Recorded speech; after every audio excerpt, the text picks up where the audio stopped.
Welcome to ArtBridge platform. I'm Stella. We held our exhibition last Friday, and today we are very happy to have one of our exhibiting artists, Kayley Powers, with us. Kayley presented her photography series, Some Divine Mistake, in the exhibition. Her work explores themes of colonial history, feminism, identity, and the relationship between the body and the land. Thank you so much for joining us today, Kayley. To begin, could you please briefly introduce yourself and tell us a little bit about your practice? I'm a fourth year student at UNSW Art and Design. I major in photography and printmaking. So this body of work is really close to my heart. It's made out in the Blue Mountains National Park where I live. It was a lot of fun to make. I made it last year. Just surrounding how white bodies don't fit into a natural landscape that's traditionally, indigenous landscape. My works, it's my practice. So I always focus on female bodies just because I think it's the most powerful form and I can relate to the most, obviously. And I've been reading a lot of like feminist literature, and I'm really keen on making comments about female bodies, especially nowadays with like the rise of like OnlyFans and like different streaming platforms where the female body is really accessible. My work typically surrounds women just because I think it's what I can relate to the most. And right now, more than anything, I think women need to be represented the way they decide to. And across your broader practice, many of your works feature, we saw a lot of female body in your artworks. That will be always the main objects in your works. I think so. Like I've definitely experimented with different body types. But I found it wasn't strong enough. I found that when I had like a crowd of men and women, or I was experimenting with like intimacy or something like that, it didn't have the same connection to me as it did with like a lone figure, I think. Historically, men have always painted women and always depicted the female body. Like 90% of female paintings or paintings with women in them are painted by men. It's a crazy figure like that. It's always been my focus, and I think it's quite important to focus on self representation. It's like a colonialism. Yes, I find it very difficult. Colonialism was very much male centered. It was men getting all the jobs done and, very male centered. But I think it's worth opening the conversation up and looking at different identities, different genders. I find it's easiest and the best way for myself to express how I'm feeling. It's not just me, it's like different women. I'm looking at women and cultures. I'm white Australian, I'm not an Indigenous woman. So it's very hard to open up the conversation to different cultures when they, don't apply to me, or, I don't want to be critiquing something that doesn't involve me. If someone want to create some art, it will be influenced by their identity. Different identity will shape the use of the word. 100%. Could you tell us about your series, Some Divine Mistake? What inspired this body of work? So I read the book Dark Emu by Bruce Pascoe, which is about the agricultural heritage around Australian settlements, and how agriculture was destroyed back in the 1880s to justify white settlement. So I found that book quite upsetting, and I wanted to sort of respond to that and how narratives have been changed. So Some Divine Mistake relates to the poem by Barringfield's The Kangaroo, which surrounds how the Australian landscape was made. It was a divine mistake by God in the Western vision. Yeah, I'm dealing with really heavy content, and it's how I place myself in Indigenous landscape.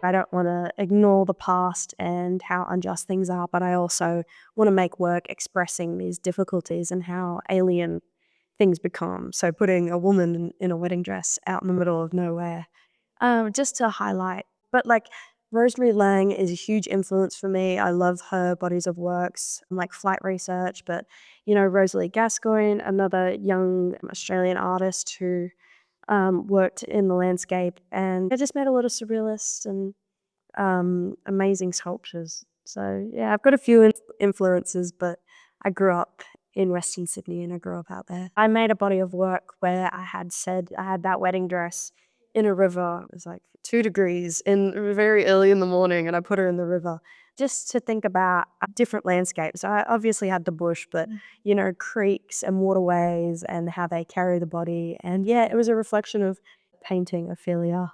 So when you get high up enough in the mountains, the fog just sits all day.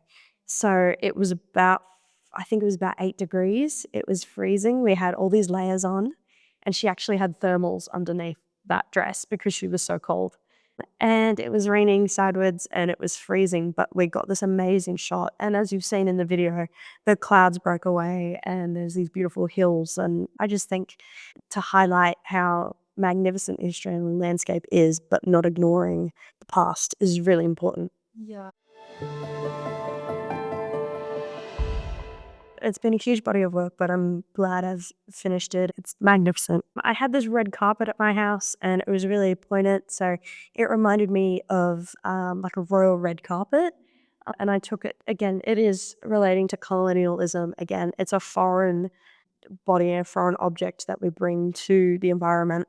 And it really sticks out like a sore thumb. And it reminds me of like when people litter, you're trying to admire something, but there's something really obviously sticking out.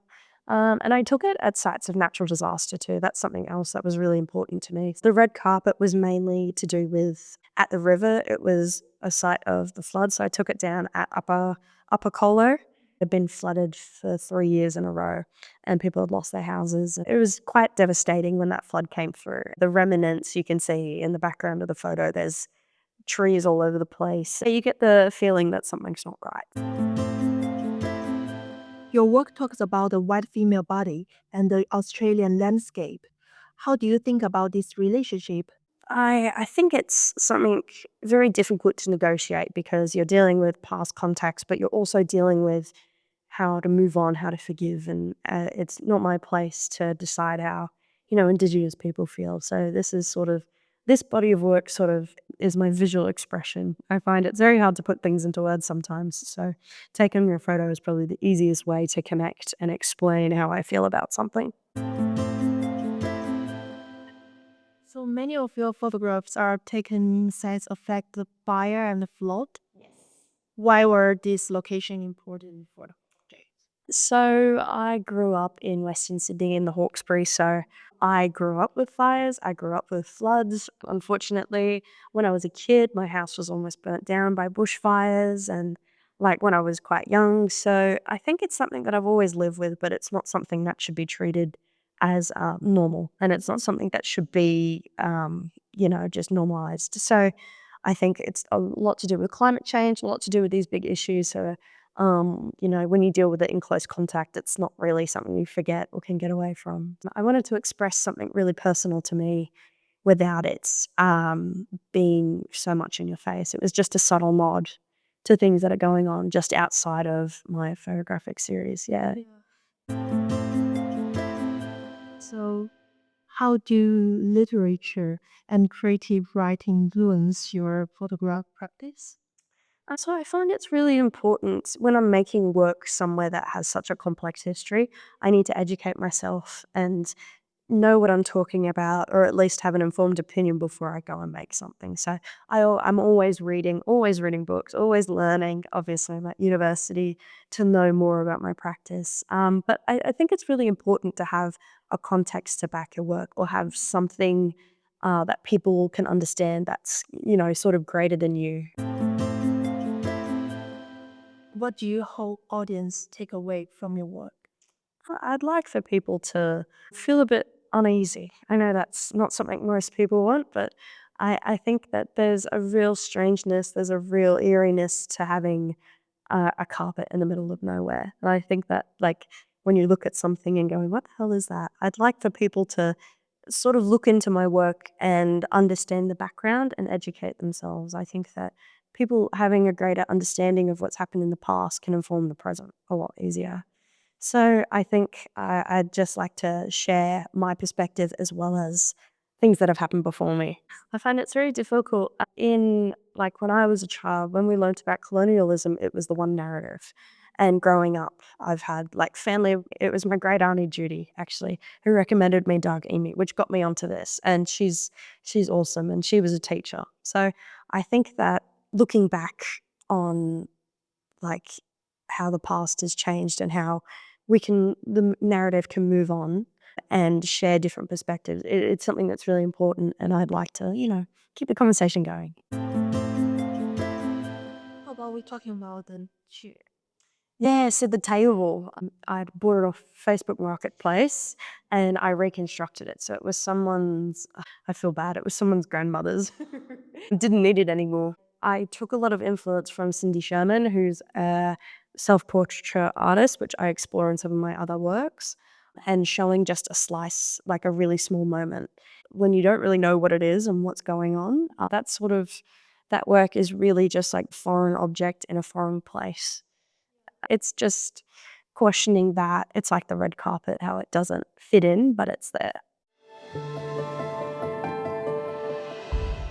As a photographer, what do you think about AI generated images? I'd like to think that my artworks look at moments in time or objects in time that is quite unique to my time and place. I'm very much anti-AI. I also believe that it takes away your critical thinking skills and it takes away that independent and really like contextual analysis that people. So I think that my work is very separate to AI and definitely not for it. AI can never replicate human life as well as a human can. Do you have any message for ArtBridge platform and emerging artists? I think it's really important. What you guys are doing is really important to young artists, emerging artists from art school to outside. It's very difficult to know what your career will look like, and there's not a lot of certainty. I think it's really important that we just keep supporting emerging artists and giving them a platform to talk, and vice versa, supporting like ArtBridge and supporting different industries. And I think that to have that career progression documented by platforms is really important. Thank you so much for having me. This is a wonderful opportunity. So thank you.